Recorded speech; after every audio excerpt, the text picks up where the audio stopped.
Enma was on the floor, wailing, a wrapper loose around her trembling body. The hospital room smelled of antiseptic and sweat, but all I could hear was her voice, shaking, breaking, rising in agony.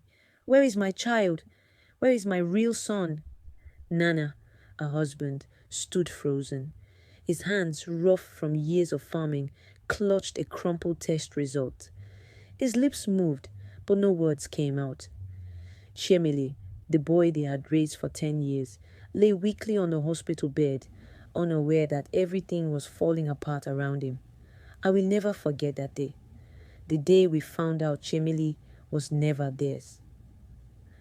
Emma and Nana had been married for 10 years without a child. In our village, this was not just a personal pain, it was a public shame. Women whispered behind her back. Elders shook their heads in pity. She must have done something terrible in her past life, they said. Or maybe her womb is cursed. Some even believed that Nana should take another wife. But he refused. He loved Enama, and they would wait together. She tried everything, herbal medicines, midnight prayers, sacrifices at the shrine. She even bathed in the sacred river at midnight, hoping to wash away whatever was stopping her from conceiving. Then one morning, she woke up vomiting. At first, she thought it was a sickness. But as the days passed, her body changed.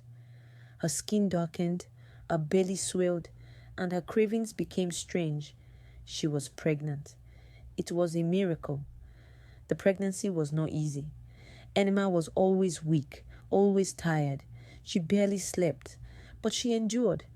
When the time came, she and Nana traveled to a hospital in the city. She wanted the best care for her long-awaited child. The labor lasted hours. She screamed, she cried, but finally she heard it, a baby's cry. A nurse placed the baby in her arms, and she wept tears of joy. But something felt wrong. The child was too quiet.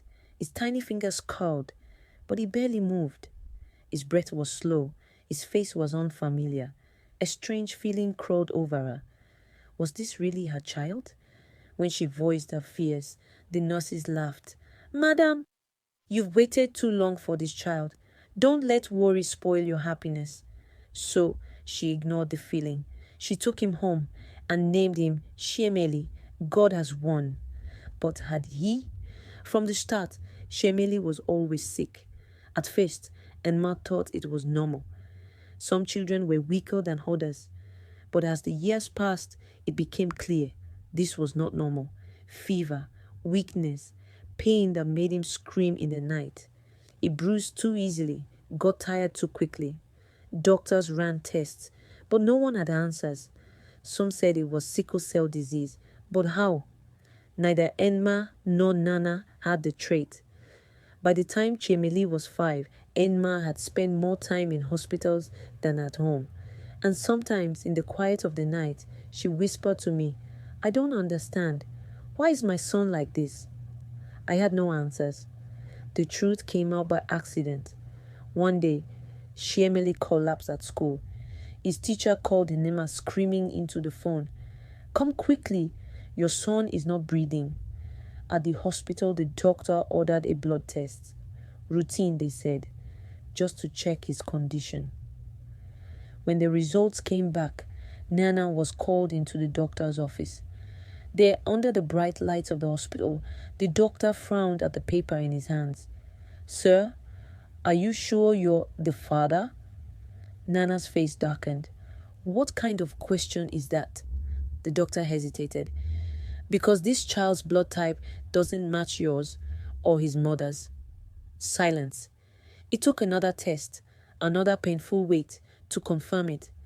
Shemeli was not their child. I was there when Enma received the news.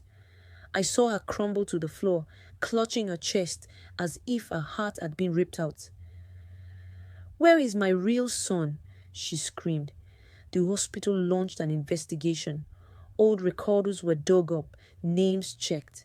And then they found something shocking.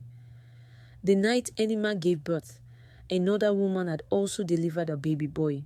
Both babies had been sickly, placed in the same incubator. A tired nurse had made a terrible mistake.